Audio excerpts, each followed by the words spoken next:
What's going on, beautiful people? I am Lee Hammock, the diagnosed self-aware narcissist known as mental illness, and welcome to another episode of A Narcissist Explains, short edition. In today's episode, we're going to be talking about how narcissistic people think that you are invading their privacy when you're trying to hold them accountable. Stay tuned, like and subscribe for more. Hey, look, can we talk for a few minutes? I'm actually kind of busy right now, but you're gonna talk anyway, so go ahead and just go ahead and do it. So look, I went through your phone. I found the screenshots. I seen the other person you're talking to. Like, just admit it. Wow. I cannot believe you right now. You can't believe me? Huh? I absolutely cannot believe you let your trust issues make you invade my privacy. My trust. Huh? You must absolutely hate being happy, don't you? You hate happiness, right? How do I hate happiness, but you're the one cheating? Because you went looking for it and you found something. If you don't see that I'm cheating, we're still happy, right? Wait, but no. You're still, you trying to confuse me. I'm not confusing you. It's simple. You don't see my phone. We still go out to dinner tonight and have a great time. You ruined that for us. How did I ruin, what? Your trust issues are going to destroy us. What?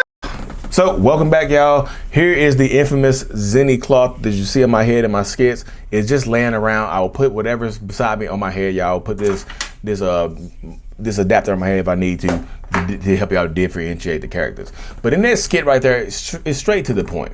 You catch them cheating. They try to focus on something else to throw you off the scent.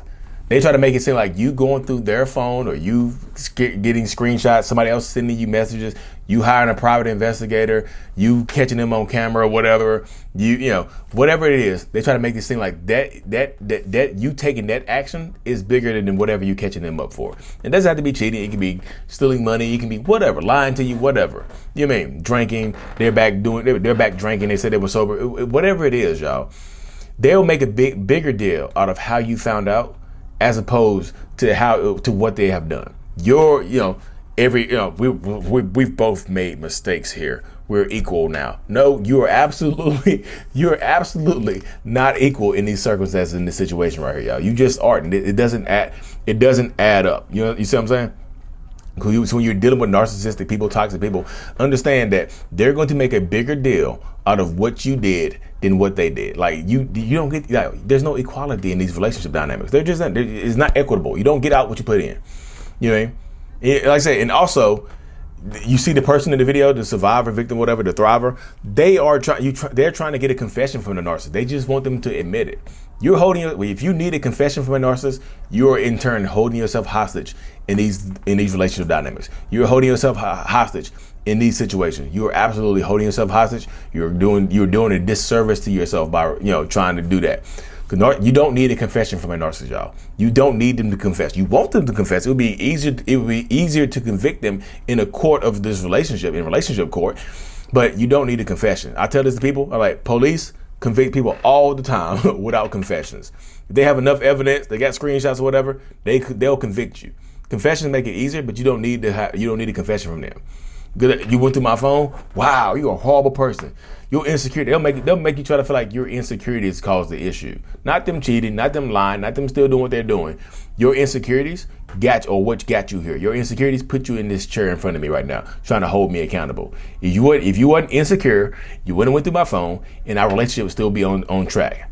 What? And y'all let them, one mistake people make a lot of times, you let the narcissistic people talk too much because you want closure, because you want a confession. You let them talk too much. You let them get the yapping like a little Yorkie, yap, like a little Chihuahua, yap, and they'll convince you if you let them talk enough, they'll say something that's going to convince you. So as I said, you got to cut them short, y'all. You don't need a confession from a narcissistic person. You're invading their privacy, your insecurities, whatever it is. It's your fault. It's your fault. It's your fault. They're gonna make you feel like it's your fault for them cheating or catching them cheating. You gonna quote me cheating?